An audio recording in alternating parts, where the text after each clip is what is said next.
ahí está. ¿Lo pueden ver bien?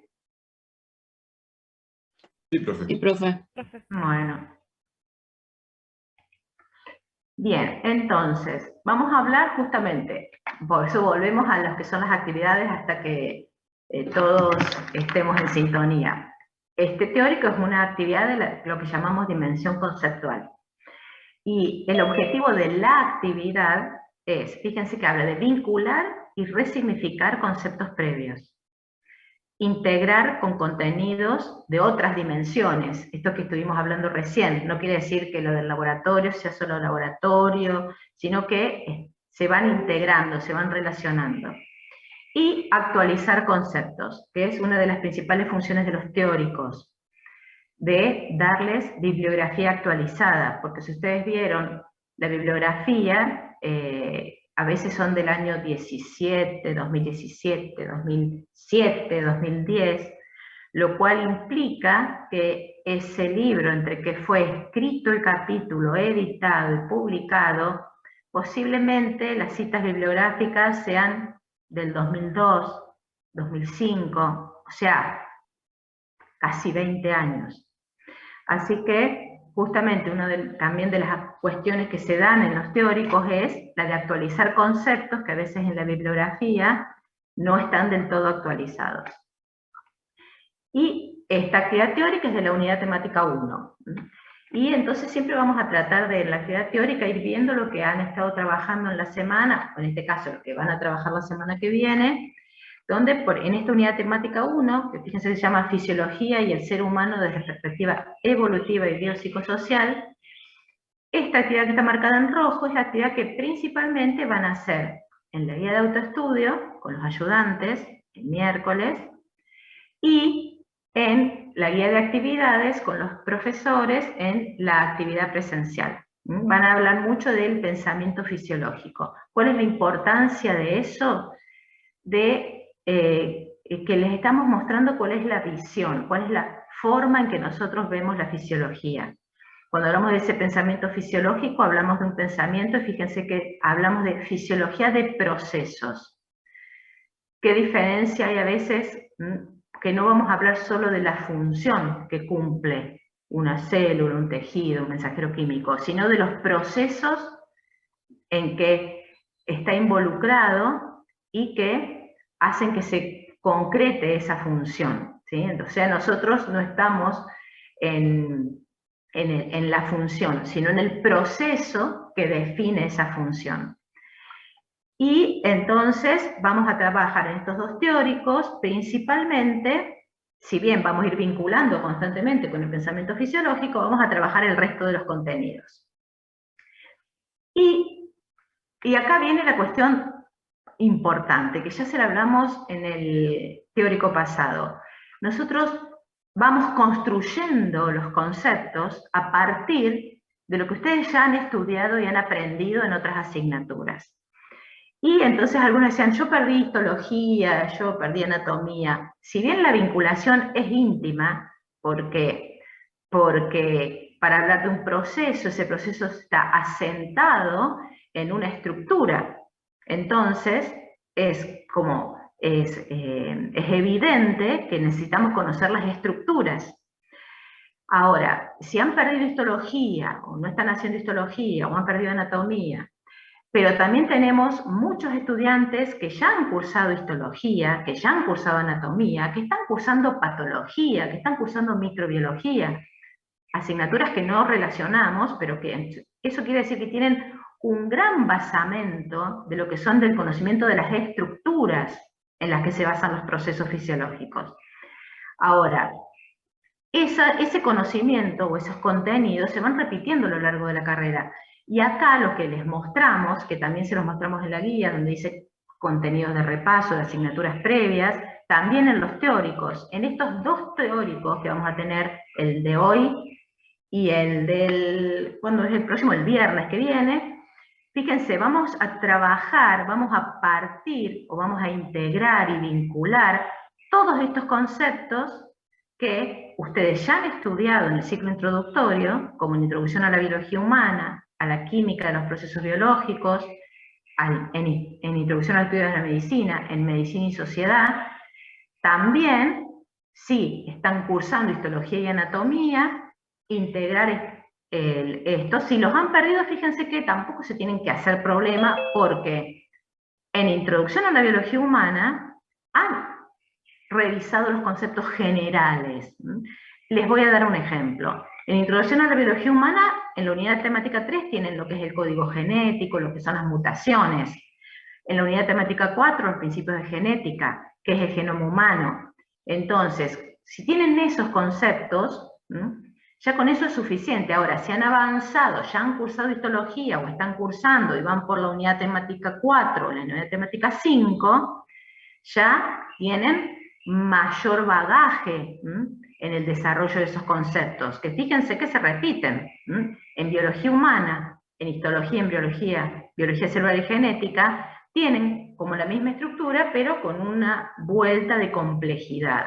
O sea que ahí no hay problema de que si perdieron histología, lo mismo siempre es recomendable buscar información, y tener el libro de histología, pero con lo que tienen de Introducción a la Biología Humana, ya pueden ir desarrollando los conceptos de fisiología. Lo importante es vincularlos e integrarlos. Y lo mismo pasa con anatomía. En la unidad temática 5 de Introducción a la Biología Humana, ustedes tienen un montón, fíjense que hablan de sistema nervioso, organización, función básica, sistema nervioso central, el encéfalo. Obviamente que en anatomía de imágenes normales, que lo ven más cerca del fin de año, pero los que ya han cursado anatomía de imágenes normales tienen más profundizado esos contenidos. En esta unidad temática también integramos algunos conceptos de termodinámica, también integramos conceptos de lo que sería la rama humanística, como en Introducción al Estudio de la Medicina. En estas actividades teóricas vamos a hablar del modelo biopsicosocial, que ustedes ya estudiaron en IEM, y también fíjense que en las lecciones y en las guías de trabajos prácticos ponemos mucho de lo que han hecho en IEM, como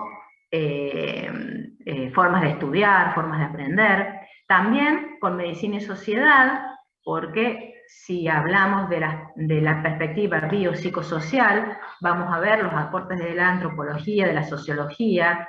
En la actividad que ustedes van a realizar la semana que viene se va a hablar del mecanicismo, o sea que son conceptos que ustedes ya aprendieron en Medicina y Sociedad, y también de APS, que unidad temática 1, o sea que aunque estén cursando APS ahora, ya han visto y repasado los distintos paradigmas donde se incorpora este modelo biopsicosocial. O sea que parecen desvinculados, pero ahora en esta actividad teórica y en la que viene, vamos a vincular todos estos conceptos en esta unidad temática 1. Y después vamos a volver, siempre se los vamos a ir mostrando para que ustedes puedan establecer las relaciones. Y por eso, justamente, aparece este símbolo de hipervínculo, porque es lo que pretendemos, que logren vincular e integrar todos esos conceptos que vivieron en el ciclo introductorio, que están viendo en histología, anatomía, PS, en los procesos fisiológicos.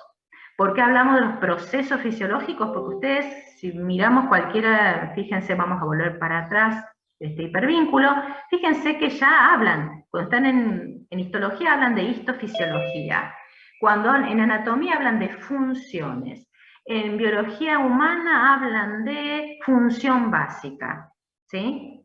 Nosotros hacemos hincapié en el funcionamiento, en el cómo, que es lo que van a trabajar mucho en la actividad de la semana que viene con los profes, porque ahí está la centralidad.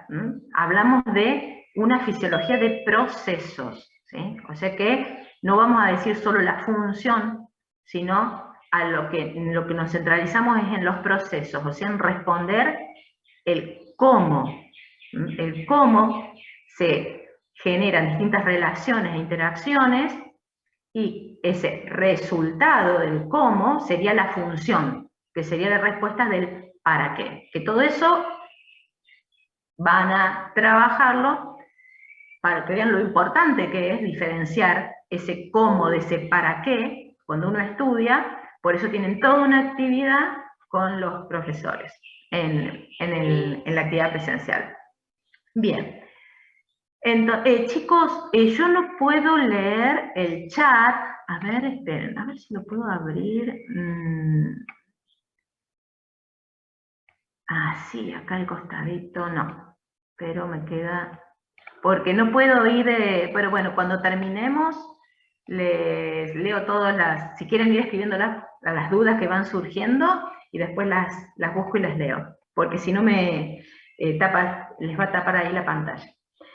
Bien, entonces cuando hablamos del ser humano como sistema, obviamente tenemos que aplicar la teoría de sistemas, cosa que van a revisar esa aplicación de la teoría de sistemas con los ayudantes alumnos, lo tienen en la guía de autoestudio. Y ese ser humano como sistema se aborda desde distintos aspectos. Entonces, cuando hablamos de un sistema complejo, es un sistema biológico, y en este sistema biológico, este modelo básico que se aplica a cualquier animal, ¿sí? Fíjense que tenemos en esa definición de sistema, se puede aplicar a este sistema biológico. Si bien la definición de sistema se aplica a cualquier sistema, un sistema social, cualquier tipo de sistema. Entonces, una de las definiciones es, fíjense que habla de un conjunto organizado de entes, estructuras o subsistemas. Eso sería eso que hablamos del basamento sobre el cual se realizan los procesos. Interrelacionados en un orden, y fíjense la palabra dinámico, o sea que hay tiempos, en esos procesos hay distintos tiempos de partes y procesos que están interactuando, que tienen propiedades en este nivel que no están presentes en las partes individuales. Y ahí lo relacionamos con el concepto de niveles de organización y propiedades emergentes que ustedes saben de biología. Por lo tanto, justamente cuando vemos al ser humano como un sistema complejo, cuando hablamos de sistema, lo abordamos así, pero cuando hablamos de complejidad, quiere decir que tenemos que integrar más componentes que estos que están en este modelo, que es el más sencillo. Y si analizamos este modelo, vemos las entradas, principalmente como formas de nutrientes y estímulos, las salidas, que fíjense que hablamos de comunicación de ese individuo, y los subproductos de desecho. O sea que ya sabemos que, y aplicamos todo lo que ustedes estudiaron en química, con los sistemas, un sistema abierto, ustedes todo esto ya lo saben, y esa energía que se procesa en este sistema y en estas interacciones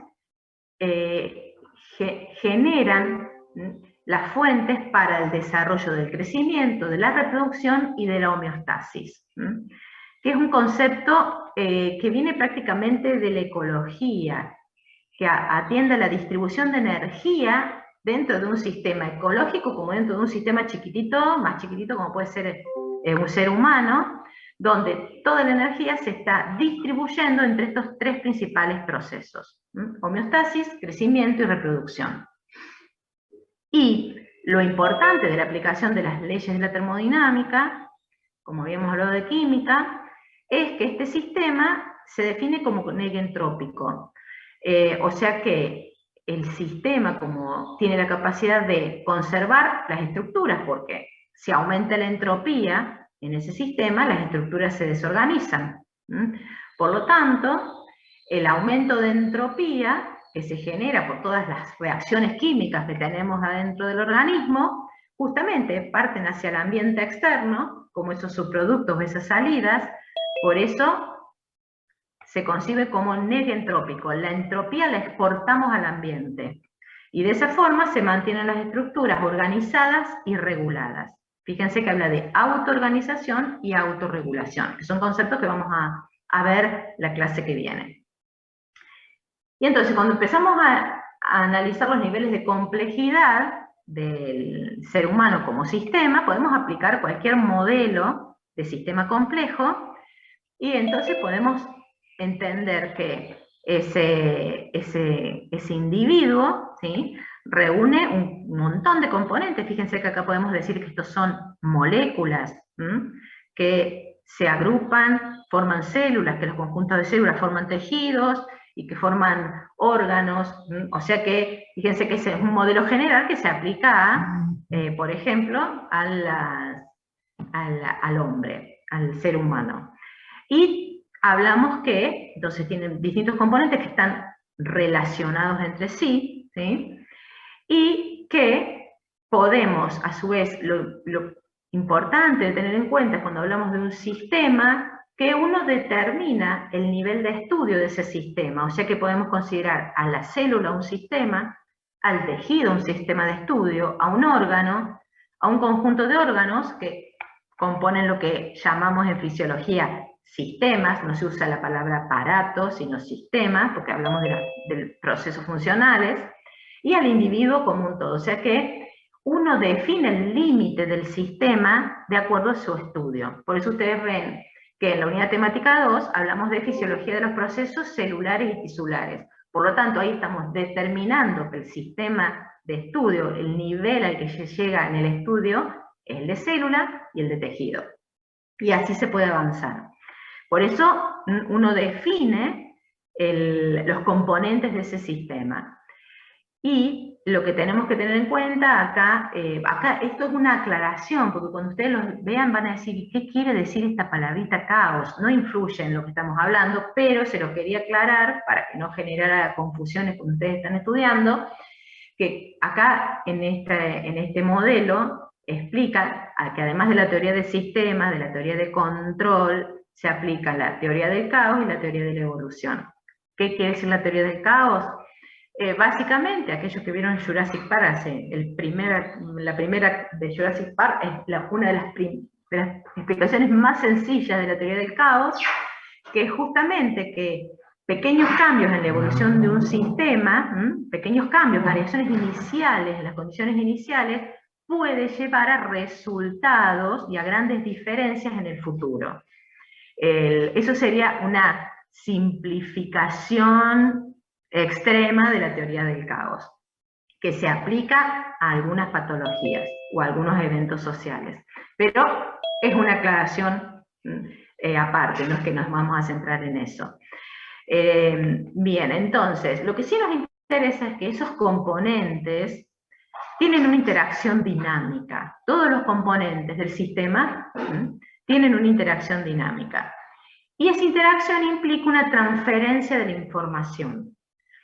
O sea que, como hablamos de una fisiología de procesos o procesual, tenemos que tener en cuenta que esos entes, estructuras, subsistemas dentro del ser humano se conectan transfiriéndose información, ¿sí?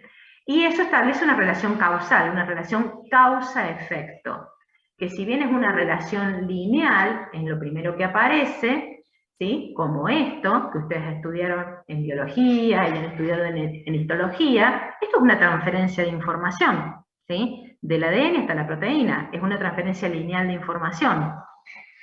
También, ¿qué otro ejemplo vieron en biología, en histología? La comunicación celular. Es una forma de transferencia de información. Estamos hablando en dos niveles de organización distintos. Otra cosa muy importante es que cuando hablamos de un proceso, cuando hablemos de una transferencia de información, nos ubiquemos en cuál nivel de organización estamos hablando. Porque eso es muy importante para poder responder a ese cómo, porque la respuesta del cómo, la respuesta del proceso, no se explica generalmente en el mismo nivel de organización, sino que tenemos que ir a los niveles de organización inferiores para encontrar esa respuesta, ese cómo, a la descripción del proceso que estamos estudiando. Entonces, esa transferencia de información puede ser a nivel genético, a nivel entre células, ¿sí? O redes complejas de transferencia de información, ¿sí? Por lo tanto, cuando estudiamos al ser humano como sistema complejo, si bien tenemos que tener en cuenta esas relaciones lineales de transferencia de información, tenemos que subir y mirar al ser humano como una red compleja de interacción y comunicación, ¿sí? Porque de allí surgen todas las propiedades emergentes de ese sistema y de ese ser humano como sistema complejo. Entonces, fíjense que generalmente ustedes lo que han visto en biología es cuando hablamos de la regulación de los sistemas o la regulación de algunos parámetros, que se trabaja, fíjense que ya dejamos el pensamiento lineal, la causa-efecto, entramos en lo que se conoce como un pensamiento circular, porque fíjense que en la causa lleva un efecto, y ese efecto tiene una retroalimentación sobre la causa, pero esa es una forma muy sencilla. Nosotros, eso es lo que aprendimos en biología.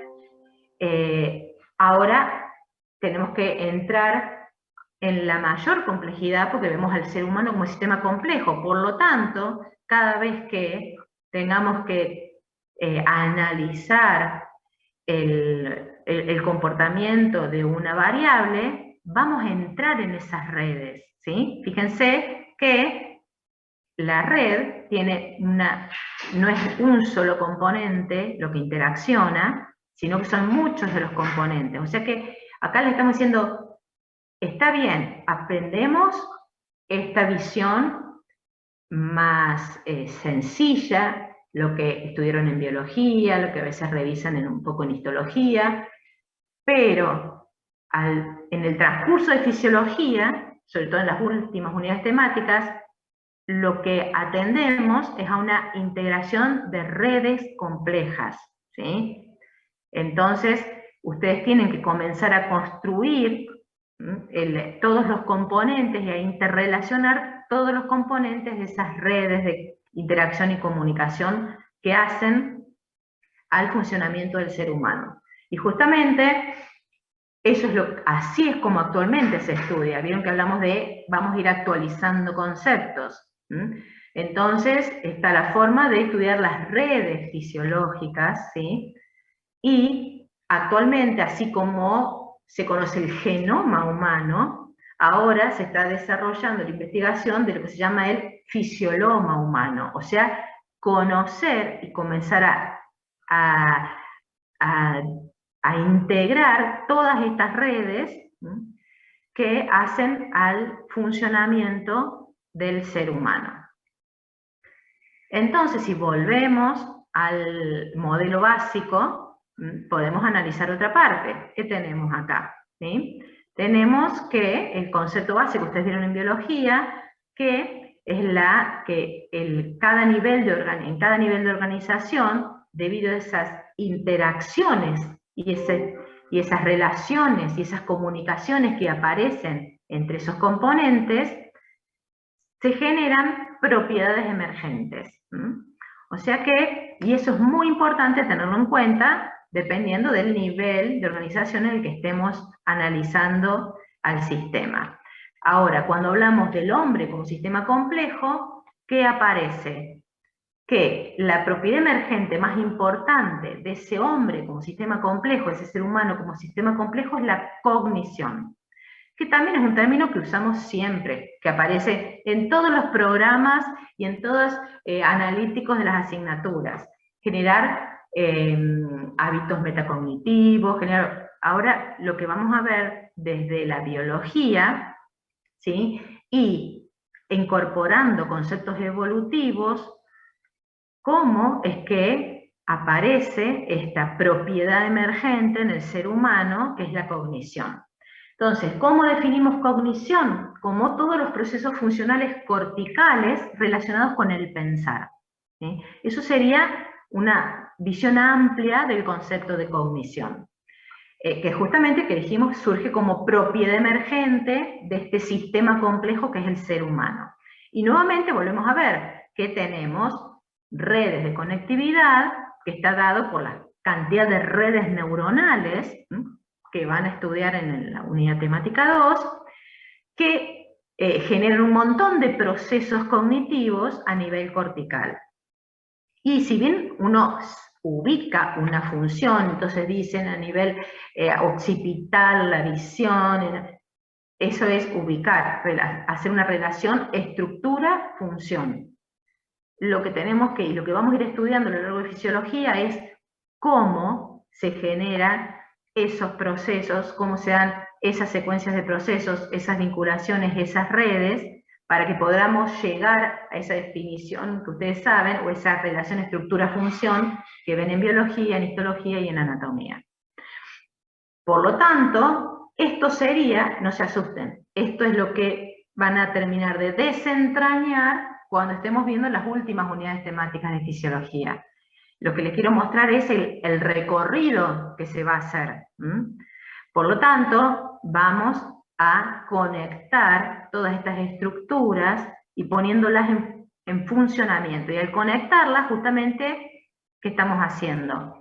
Haciendo y visualizando cómo es el flujo de información. Y ese flujo de información en el sistema nervioso no es más que el proceso de generación de un potencial de acción, una transmisión sináptica, dependiendo del tipo de neurotransmisor, se va dando ese flujo de información a través de las redes. O sea que eso es lo que explica el cómo funciona el cerebro. Ahora, cuando queremos comenzar a entender todo esto, solamente se puede realmente entender si le damos una perspectiva evolutiva y biopsicosocial. ¿A qué llamamos o qué definimos desde la asignatura? La perspectiva evolutiva y biopsicosocial. Lo que llamamos perspectiva evolutiva, vamos a ver ahora un poquito cómo se aplica, pero en la guía de autoestudio ustedes tienen una ejercitación para conocer, porque en ningún nivel de la carrera observamos que está, por lo menos a qué se llama evolución como teoría evolutiva, porque no estamos hablando de la evolución de una patología, sino estamos hablando de evolución como principio biológico, de la teoría de la evolución. Entonces, ahí tienen algunas actividades muy sencillas que son dadas por la Universidad de Berkeley, que son muy sencillas para entender qué es la evolución. Y ustedes dirán, ¿para qué me sirve aprender esto? Bueno, después se lo vamos a dar en ejemplos concretos o se lo vamos a ver cuál es la aplicación de todo esto.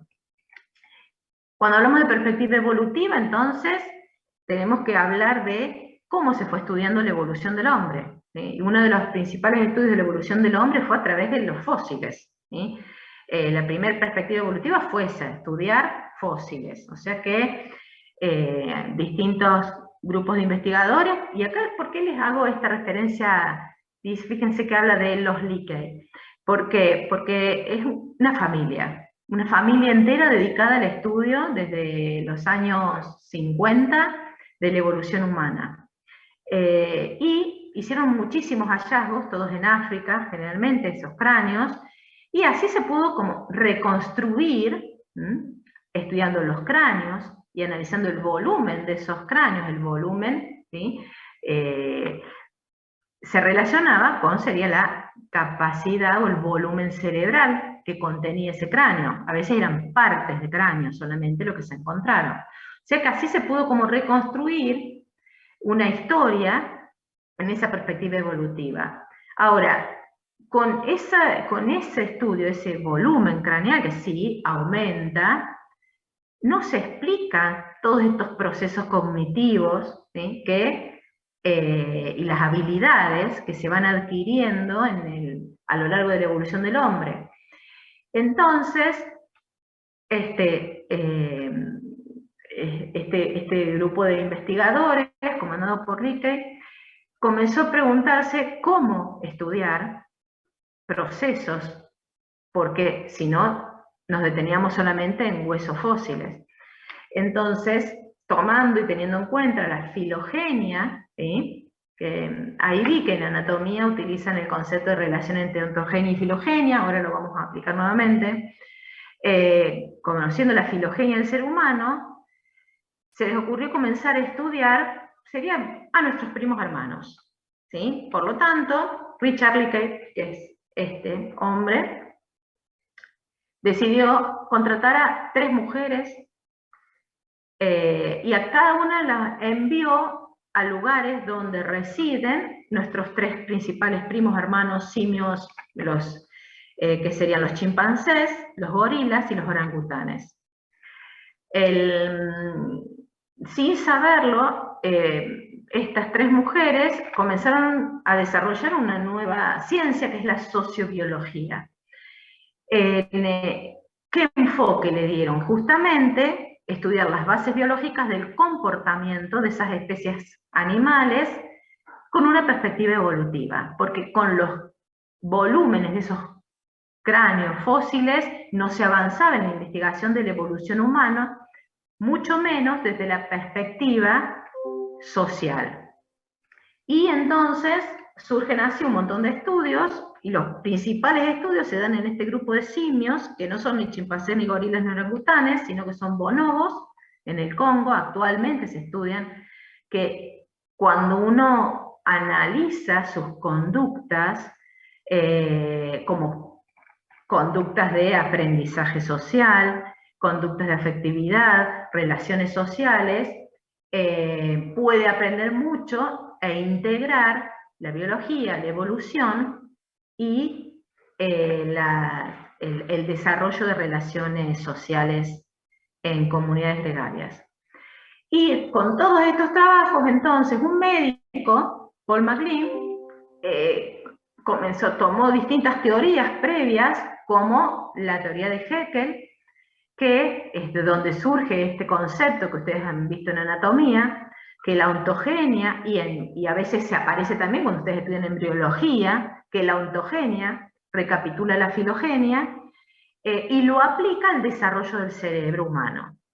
Entonces, aplicando este concepto, observa que el cerebro humano tiene como distintas capas unas sobre otras, por eso habla del cerebro triuno. Se le llama la teoría del cerebro triuno. O sea, es un único cerebro, pero que tiene 3 capas, y esas capas son las que vienen de los procesos evolutivos, donde aparece lo que se conoce como cerebro reptiliano, paleomamífero y neomamífero. Este neomamífero sería el que aparece en los grandes simios y en el humano.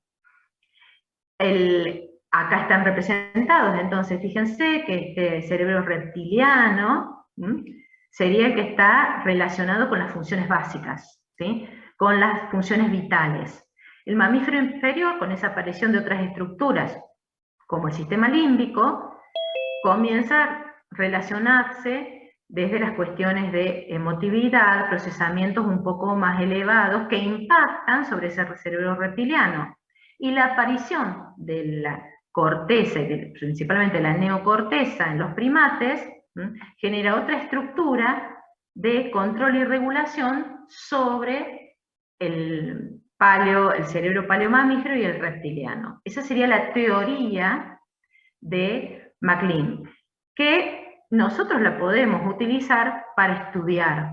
Es muy importante tener en cuenta eso entonces. ¿Por qué? Porque esto nos está mostrando que cuando estudiamos los procesos que hacen a las funciones vitales, sí o sí están correlacionadas con procesos corticales y con procesos del sistema límbico. Entonces, si bien existe una organización jerárquica en el sistema nervioso, como han estudiado posiblemente en anatomía, en biología, y está organizado en distintos circuitos neuronales, esos circuitos neuronales interconectan estas 3 estructuras jerárquicas y de una manera, lo que conocemos como top-down, o sea, de arriba para abajo, pero también de abajo para arriba. O sea que hay un montón de circuitos y de vías neuronales que van desde el cerebro reptiliano y paleomamífero hacia nuestra corteza. Y lo más importante es que no han sido reemplazadas las estructuras, que es un concepto básico prácticamente evolutivo, sino que se van superponiendo unas sobre otras.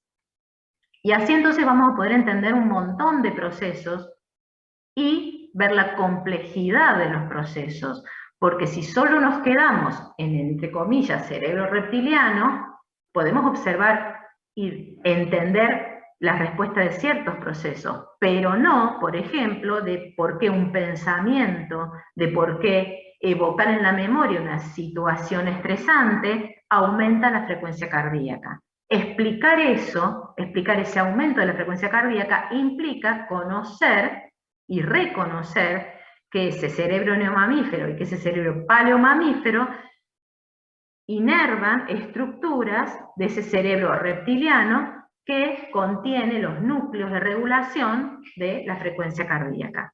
Y esa es la visión de procesos complejos en el ser humano. Ahora la pregunta es cómo se llega a dar todo este desarrollo, toda esta evolución, sobre todo cuando estamos ya estudiando esta relación con nuestros primos hermanos. Entonces, obviamente que lo primero que se hizo fue, tenemos genomas, comparemos genomas. Por lo tanto, cuando se comparan los genomas de bonobos, chimpancés y humanos, se encuentra que hay un 1.3% de diferencia entre nuestros genomas. Por eso le digo que somos primos hermanos. En esto que sería una representación filogenética, o sea, de las relaciones de cercanía, fíjense que estamos cercanos en un 99%, ¿sí? O sea, somos muy cercanos. Y somos muy cercanos, pero somos también muy diferentes. Esta propiedad emergente de la cognición no se observa exactamente como tal en los chimpancés ni en los bonobos. Por lo tanto, se comenzó a dilucidar cómo es que se generó en la evolución esta diferencia. Y como dijimos, para explicar un cómo, tenemos que hacer un recorrido hacia otros niveles de organización. Y una de las respuestas de ese cómo llega al nivel genético.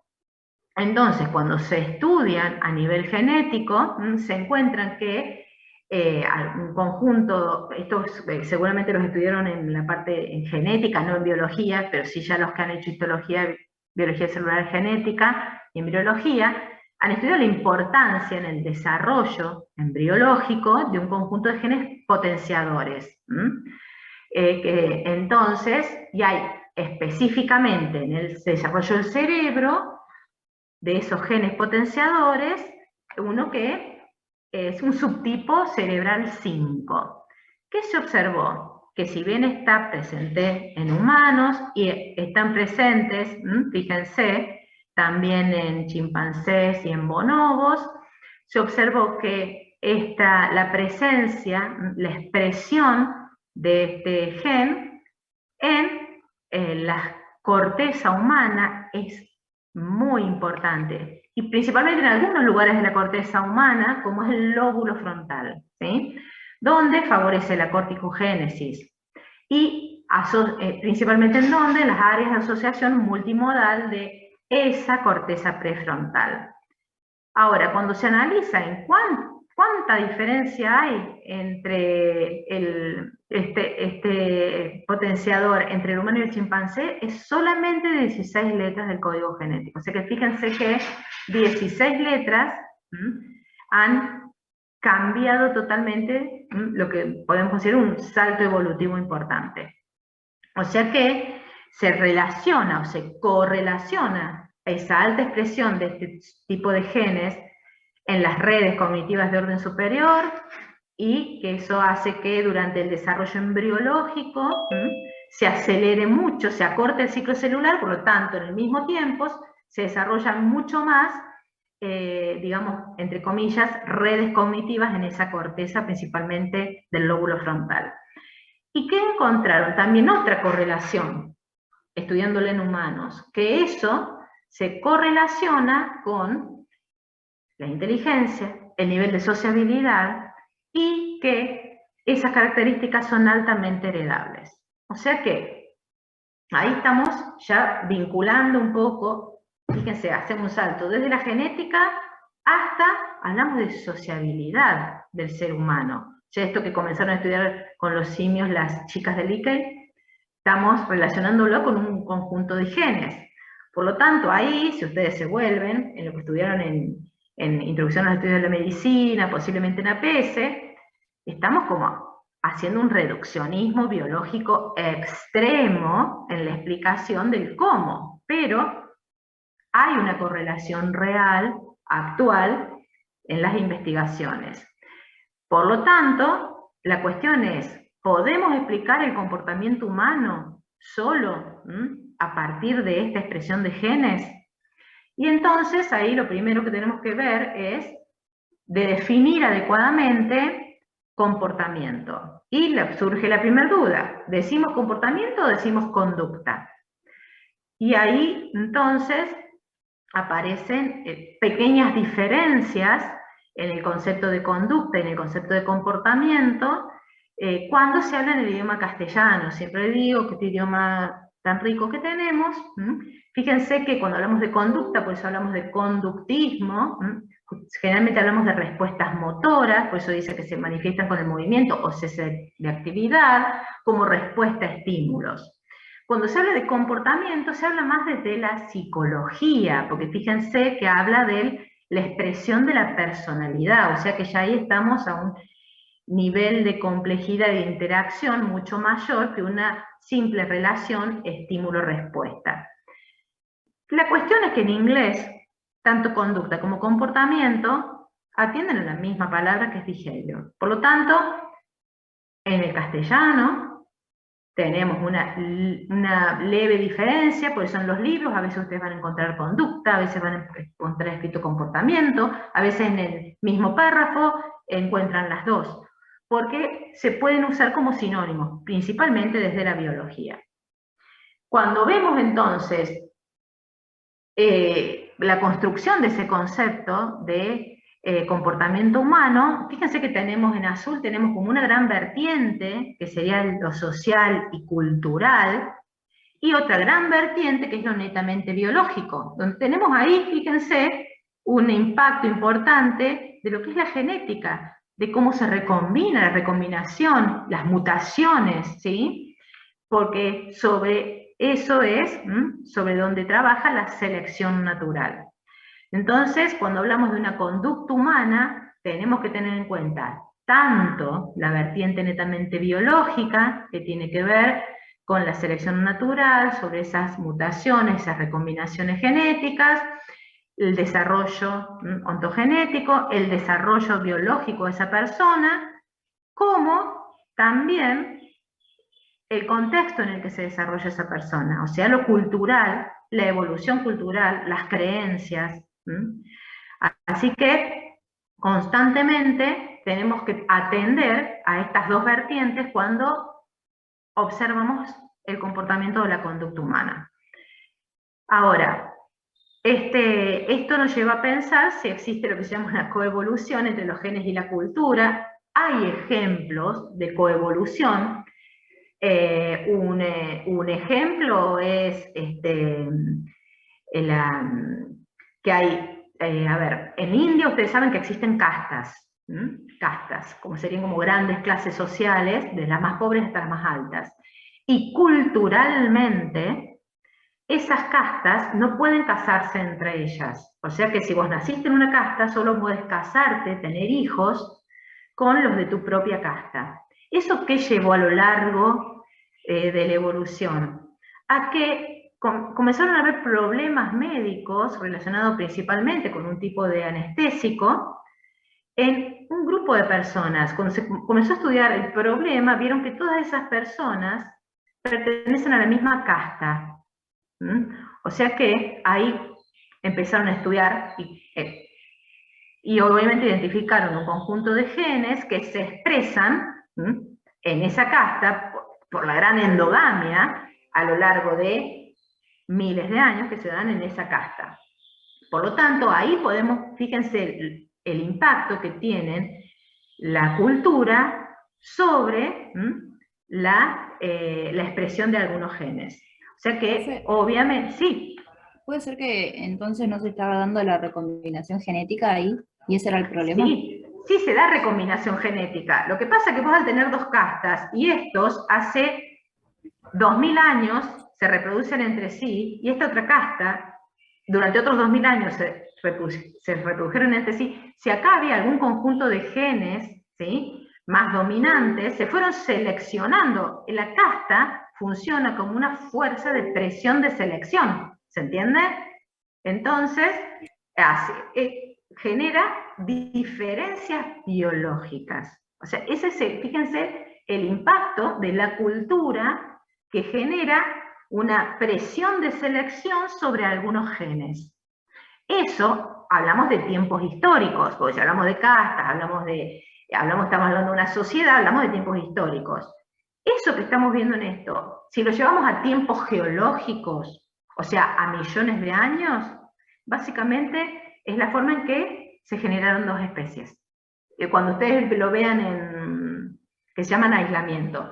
Si ustedes tienen más dudas y quieren saberlo, cómo funciona, ahí en ese link que tenemos en la actividad con los ayudantes, que es muy sencilla, porque está diseñado para público general, pero muy exacta y muy fácil de entender estos procesos, cómo se dan. Por eso acá estamos hablando de tiempos históricos, por lo tanto, en lo que se visualiza es, por ejemplo, un distinto efecto ante un anestésico. Pero si hablamos de tiempos geológicos, son dos especies distintas a lo largo de los millones de años. Pero entonces aparece acá cómo unir todo esto, que es la perspectiva biopsicosocial. Y si bien ustedes han visto esta perspectiva biopsicosocial, que fue, digamos, quien primero utilizó, ustedes seguramente ya lo han visto en APS-1, lo han visto en IEM, pero me gusta hacer el reconocimiento oficial a las personas que tuvieron las brillantes ideas, que en este caso fue Engel, un psiquiatra, que en sus estudios de psiquiatría, para abordar enfermedades mentales principalmente, comenzó a hacer una crítica importante al modelo biomédico, y por eso en el año 77, en la revista Science, que es una revista muy importante de investigación científica, publica este artículo que se llama La necesidad de un nuevo modelo médico, un desafío para la biomedicina, que es lo que conocemos actualmente como modelo biopsicosocial. ¿Y por qué hablamos que queremos ver la fisiología y estudiar la fisiología desde la perspectiva evolutiva? Porque nos explica un montón de procesos fisiológicos. ¿Y por qué desde la perspectiva biopsicosocial? Porque esto que vimos recién evolutivamente, donde vemos la conexión que hay entre estas distintas áreas del cerebro desde una perspectiva evolutiva, también nos está permitiendo visualizar el impacto de los procesos mentales, o sea, de lo psicológico y de lo social, sobre los propios procesos biológicos.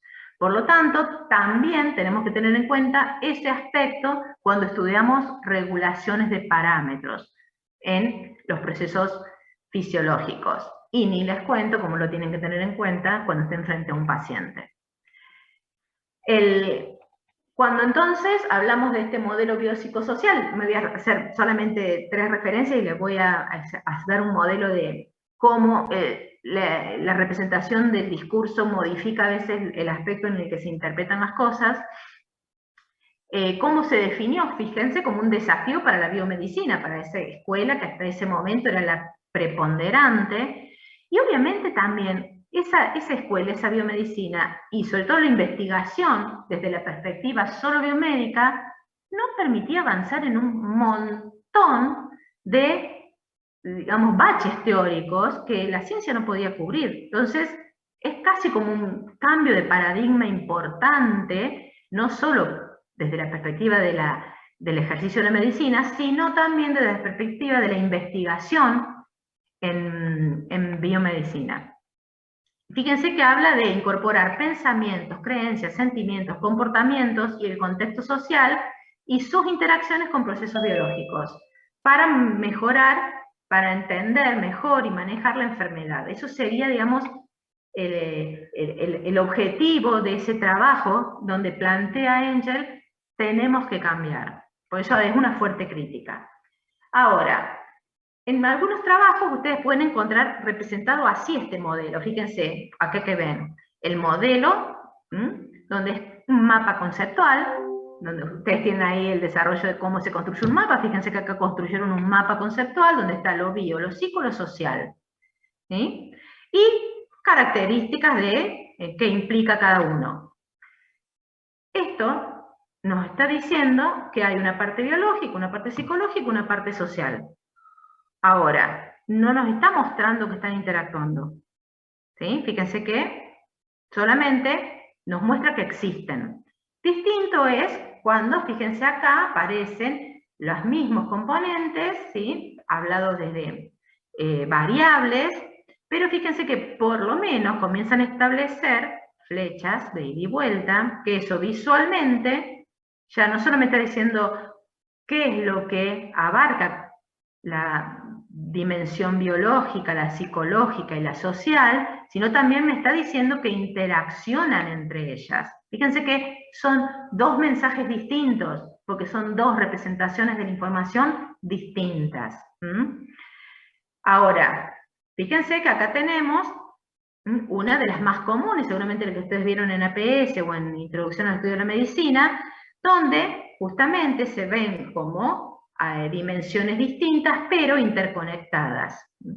Y esta es una de las que más me gusta para aplicar a la fisiología, porque fíjense, marca acá cómo están incluidas, o sea que están íntimamente relacionadas, incluidas unas en otras, y fíjense que acá marca lo biológico, cómo interacciona con lo psicológico, identifica como un nivel de organización ese individuo, esa persona, y cómo hay una interacción serían niveles superiores de organización, que en biología los habremos visto como niveles ecológicos de organización, pero acá lo vemos desde el punto de vista social. O sea que acá lo estamos representando las interacciones, pero también a través de los distintos niveles de organización. Y estas flechas que nos están marcando, que eventos que suceden en la biosfera o que suceden en la cultura pueden terminar impactando a nivel molecular, como lo que vimos recién, el ejemplo que vimos recién de esa coevolución cultura-genes. Y para ir terminando todo esto, era lo que les había dicho. Ustedes en este momento, como decimos, se estarán preguntando tantas teorías, teorías del sistema, teoría de la evolución, teoría de redes, después nos falta ver algunas otras teorías, las teorías de Haeckel, de la ontogenia, recapitula la filogenia, la teoría del cerebro triuno, son todas ideas, son todos conceptos que se generaron cuando no podía haber explicación para eventos más complejos. Y uno tiene que saber desde dónde entonces puede estudiar, ya sea la fisiología como cualquier otra cosa que estén estudiando.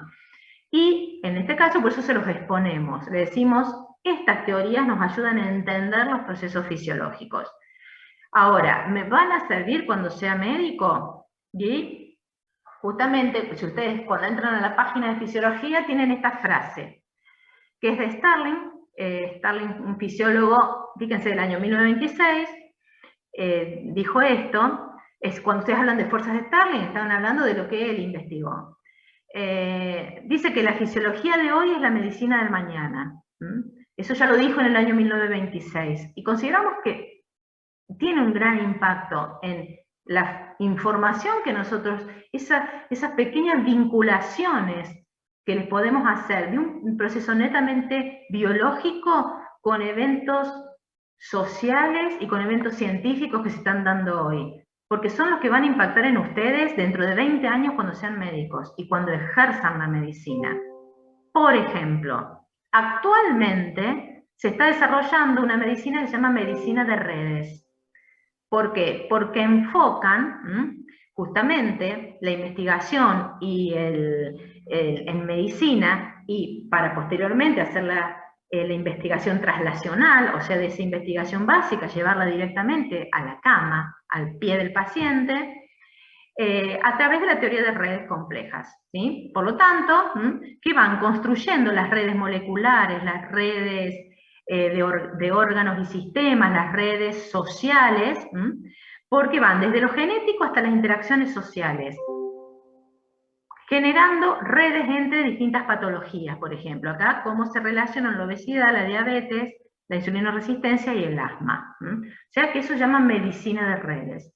Otra medicina que se está desarrollando actualmente es la medicina evolutiva, aplicando conceptos que ustedes pueden ver en ese video, como el de macroevolución. Este ejemplo que vimos chiquito de los homínidos, se relaciona a esto, eso sería la macroevolución, que por ejemplo se puede interpretar, y es lo que vamos a aplicar, para poder entender la pandemia de obesidad actualmente. Eso solo se puede explicar no por el individuo, sino por la evolución de la especie. Y los cambios microevolutivos, como esto que vimos, pequeñas mutaciones, que pueden explicar patologías específicas en el humano. Pero todo eso se puede entender realmente bajo la visión o bajo la lupa de la teoría evolutiva. Y actualmente eso se llama medicina evolutiva. Y fíjense, en los últimos años, cómo han ido aumentando las publicaciones que tienen que ver con medicina y que interrelacionan la teoría evolutiva con problemas médicos. Y por último, la biología de sistemas, que es justamente aplica la teoría de sistemas para el estudio de grandes sistemas biológicos. Por eso tenemos el genoma, el transcriptoma, todos quieren su OMA, su ómica. Dijimos, hay un fisioloma que se está desarrollando. Por eso fíjense que actúan a distintas escalas de los niveles de organización, a través de tecnologías complejísimas, modelos matemáticos que aplican, y obviamente inteligencia artificial. Y eso se traslada a la medicina, y es lo que se está desarrollando ahora, que es la medicina de sistemas, ¿sí? O sea, que aplican todas estas tecnologías y la están llevando a la investigación y a la práctica médica, ¿sí? Y por eso es importante estar al día con lo que está pasando en el mundo, porque ¿cómo va a repercutir? Va a repercutir en ustedes en su futura práctica médica. Ejemplo de la medicina de sistemas actual es toda la investigación que se estuvo realizando con la pandemia del SARS-CoV-2. ¿Por qué se avanzó tan rápidamente? Porque se utilizaron todas estas tecnologías de la biología del sistema, que se basan mayormente en inteligencia artificial. Y esto se los voy a dejar linkeado con algo que vamos a ver la clase que viene, de cómo todo esto de la biología de sistemas también se vincula a la interpretación de cómo funciona el cerebro, y lo vamos a vincular con el concepto de homeostasis.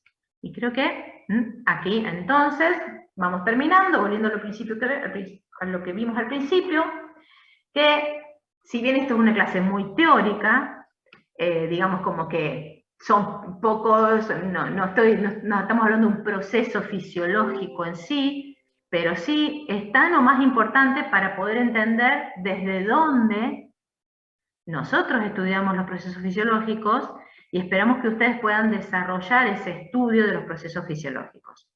Así que a partir de esto, la clase que viene ya entramos bien en los conceptos básicos y el concepto nodo de la fisiología, que es el de homeostasis. Entonces, la clase que viene vamos a ver esto que nos queda acá, que tiene que ver todo con el concepto de homeostasis. Bien, entonces vamos a dejar de compartir. Bien, sí, después subo el power. Bien, tardamos una horita. Quería ver si había otro. ¿Puede poner otra vez lo de medicina de sistemas? Bueno, ahora ya saqué el... Bien. Lo cultural, biológico, selección natural, desarrollo ontogenético. Claro, y ahí se relaciona con lo evolutivo, con la filogenia. Por eso hablan que la ontogenia, o sea, el desarrollo del embrión, recapitula la filogenia, o sea, la evolución de las distintas especies. Bien. Bien, ¿qué más? Bueno, respecto a la medicina de sistemas, es un ejemplo muy sencillo. Después, si quieren, la clase que viene empezamos con un ejemplo práctico que tengo, que además del ejemplo del COVID, que es donde aplicaron, en realidad es un conjunto de tecnologías muy aplicadas a la biología, ha llegado al nivel celular, todavía no se desarrolló, pero aplicaron de todo ese conjunto de tecnologías, sobre todo de tecnologías y de desarrollos informáticos, de bioinformática, porque actualmente ya no se pierde el tiempo. Los teóricos aproximadamente, yo me interrumpo, duran 1 hora y media, una cosa, como 1 hora, 1 hora y media, depende de cuánto después preguntemos. Pero la bioinformática es justamente, que se basa en la inteligencia artificial, es lo que actualmente permite avanzar tan rápido a la ciencia, porque ya no tenemos que probemos esta molécula, las filtramos, las sacamos, las probamos en un tejido, en un ratón, después en un... Ahora todo eso se acortó porque por inteligencia artificial diseñan la molécula necesaria para, por ejemplo, bloquear un receptor. Y después se van al laboratorio y la construyen.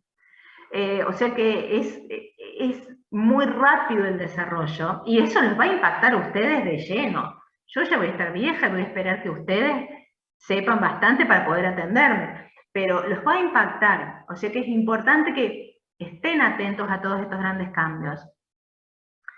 La ontogenia recapitula la filogenia. Bien, ahora lee y le envío. Haeckel fue un investigador que justamente investigaba la evolución, era o sea, estudiaba el desarrollo embriológico. ¿Y qué empezó a ver? Cuando estudiaba los distintos embriones de distintas especies, cuando los ponía todos juntos, como decíamos, una visión más ampliada, decían, tienen cosas en común. Y fue el primero que empezó a modelizar o a dibujar unos dibujos increíbles de Haeckel, que empezó a decir, bueno, pero al final del desarrollo del simio, veo referencias del desarrollo de un reptil, referencias del desarrollo antes de un anfibio, y antes pareció un pez, o sea que ese mamífero que estaba estudiando, cuando hacía los estudios a lo largo de su embriología, cuando iba al resultado del desarrollo embriológico de un pez, decía, ay, pero acá, este desarrollo embriológico del pez se parece a este estadio del mamífero, y este del anfibio a este estadio del mamífero. Por eso apareció que la ontogenia, o sea, el desarrollo embriológico de una especie, recapitula, o sea, durante ese desarrollo embriológico se van dando expresiones de la filogenia, de lo que representa la filogenia, sería ese árbol de conexión de las distintas especies. Si quieren después, en la clase que viene, vemos algunas imágenes, no se las quise mostrar, pero si quieren, para que les termine de cerrar el concepto, porque también explica un montón de procesos biológicos y fisiológicos en el hombre eso. Y además vi que lo tenían en el contenido de anatomía, decía ontogenia y filogenia, dije, bueno, los que cursaron anatomía ya lo tienen que saber entonces, pero si quieren los vemos más. Bien. Bueno chicos, ¿alguna otra duda? Los quiero dejar para que entonces a las 3 vayan, tomen un mate y coman algo y a las 3 puedan entrar a inscribirse. En medicina,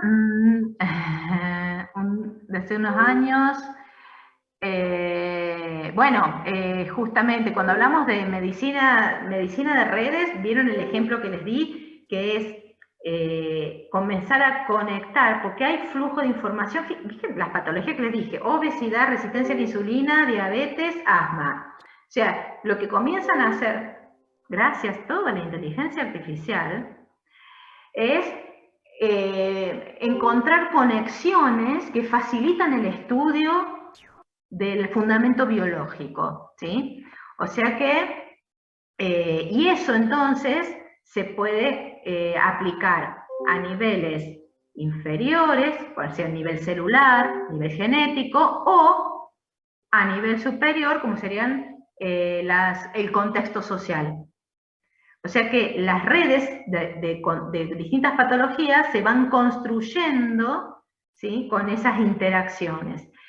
El ejemplo que les di de medicina de redes es ese que les di, donde conectaban estas tres patologías y a su vez conectan esas patologías por distintos eventos socioculturales y también por distintos eventos a nivel celular, tisular, celular y genético. Está todo relacionado, básicamente. Sí, les subo el PowerPoint, chicos. Bien. Bueno, así que después, acá cuando decían Bill Gates, sí, evidentemente hay personas que tienen una capacidad cognitiva, ese gen que vimos recién, evidentemente está más expresado en algunos, que tienen grandes capacidades de ver y de generar nuevas ideas que cambian justamente el paradigma, volviendo a aplicar. Así que bueno, la interacción entre lo biológico, lo psicológico y lo social ya no es una teoría, sino que es súper evidente. Hay solamente que buscar correlacionar la evidencia. Bien, bueno, chicos, entonces los dejo, así nos vemos el viernes que viene, y cualquier cosa, si tienen problemas cuando se inscriben, para inscribirse nos mandan mensaje. Bueno. Dale, profe, muchísimas gracias. Bueno, hasta luego. Gracias, profe. Buen fin de Muchas, profe, semana. muchas gracias. Gracias, profe. Buen fin de... Cuídense.